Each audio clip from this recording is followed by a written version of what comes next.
بدل کے بھیس پھر آتے ہیں ہر زمانے میں، اگرچہ پیر ہیں آدم جواں ہے لات و منات، یہ ایک سجدہ جسے تو گراں سمجھتا ہے، ہزار سجدے سے دیتا ہے آدمی کو نجات۔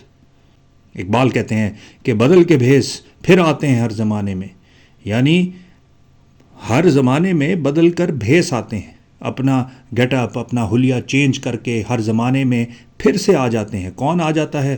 اگرچہ پیر ہیں آدم جواں ہے لات و منات، یعنی جو لات اور منات ہیں، جو کہ پری اسلامک گاڈیسز تھیں، جو قریش مکہ کے 3 مشہور بت تھے جو مکہ کی وادی کے آس پاس موجود تھے، جن میں لات، منات اور عزا شامل ہیں، اور ان کا قرآن میں بھی ذکر ہے۔ سورہ نجم جو 53 نمبر سورہ ہے قرآن کی، اس کے اندر بھی آیت 19 اور 20 میں اللہ سبحانہ وتعالیٰ نے ان کا ذکر کیا ہے، لات، منات اور عزا کا۔ ان تینوں بتوں کو اللہ کے رسول صلی اللہ علیہ وآلہ وسلم نے فتح مکہ کے بعد نیست و نابود کیا، ان کے جو عبادت گاہیں تھیں ان کو گرایا گیا۔ لیکن علامہ اقبال ہمیں یہاں پہ یہ سمجھا رہے ہیں کہ وہ ختم تو ہو گئے تھے اس وقت، لیکن یہ بھیس بدل کر ہر زمانے میں آتے ہیں۔ آدمی ان کا مقابلہ کر کر کے بوڑھا ہو چکا ہے، لیکن یہ ہر زمانے میں جواں ہو کے ایک نئے روپ میں آتے ہیں۔ بدل کے بھیس پھر آتے ہیں ہر زمانے میں، اگرچہ پیر ہیں آدم جواں ہے لات و منات، یہ ایک سجدہ جسے تو گراں سمجھتا ہے، ہزار سجدے سے دیتا ہے آدمی کو نجات۔ یعنی یہ جو ایک سجدہ ہے جو اسلام نے اللہ کو کرنے کا حکم دیا ہے کہ وہی اصل خدا ہے، اصل رب ہے، الہ وہ ہے، اللہ سبحانہ و تعالیٰ کو جو سجدہ کیا جاتا ہے وہ انسان پر شاید گراں گزرتا ہے، اس پر بھاری گزرتا ہے۔ گراں کا مطلب ہوتا ہے بھاری۔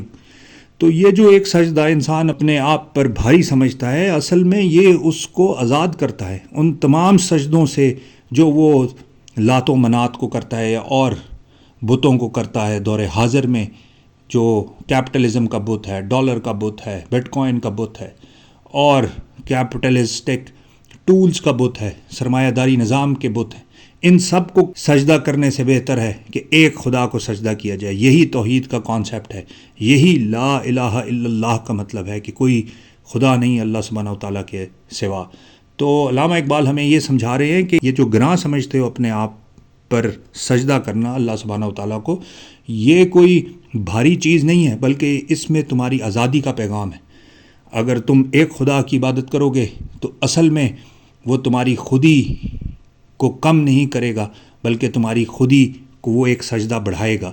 اور ان تمام بتوں سے، جو کہ چاہے پری ہسٹورک بت ہوں لات و منات، یا دور حاضر کے لات و منات ہوں جو مختلف قسموں میں اور مختلف اقسام میں سامنے آتے ہیں اور مختلف فارمز میں سامنے آتے ہیں بھیس بدل کر، وہ ہوں، ان سب سے تمہاری جان چھڑا دے گا۔